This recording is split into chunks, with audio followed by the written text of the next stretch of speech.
What is a continuum? It's a gradual change from one thing to another until you get two completely different things. This is why I prefer analog to digital, because analog is like a clock or a watch with hands. It's a gradual movement from one thing to another, whereas digital is one thing or another. You're separated just by one digit.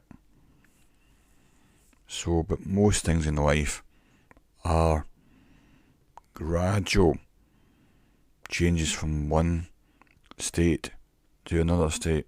Analog sound, to me, sounds better simply because you don't get any distinct point. It's just part of the wave.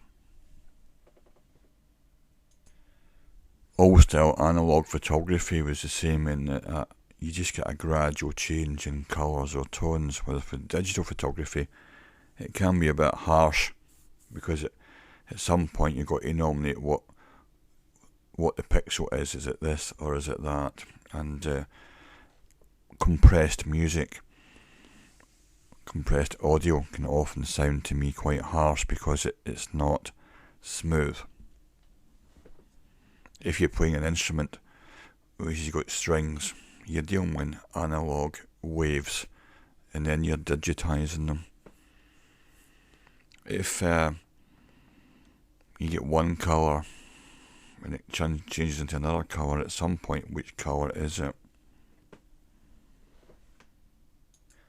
This can lead to a slippery slope scenario where, and some people say it's the thin end of the wedge. I prefer to call it the runaway train argument, and that is, if we do this, it will lead to that, then we're going to get this next, then it's going to lead very quickly to that, and before you know it, we're all doomed. It's a kind of slippery slope where it's accelerating exponentially.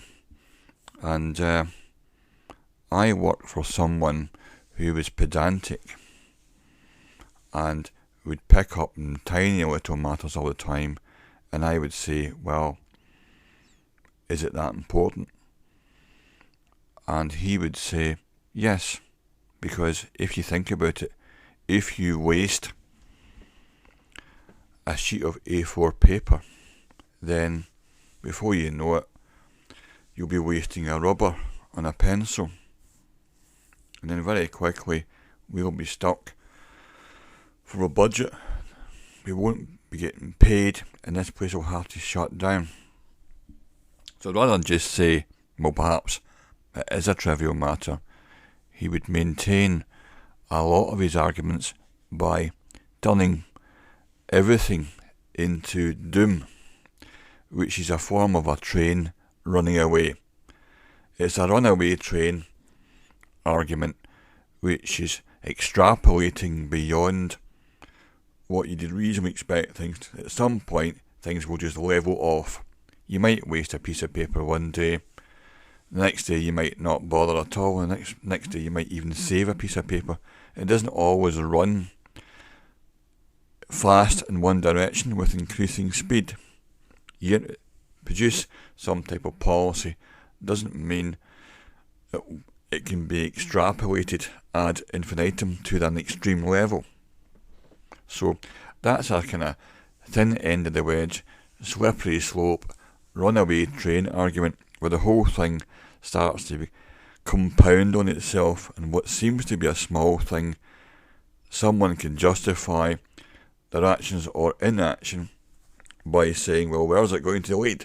And it's usually somewhere so far away from the original point, perhaps the standpoint is invalid. It's an exaggeration. It's a logical fallacy, slippery slope, runaway train.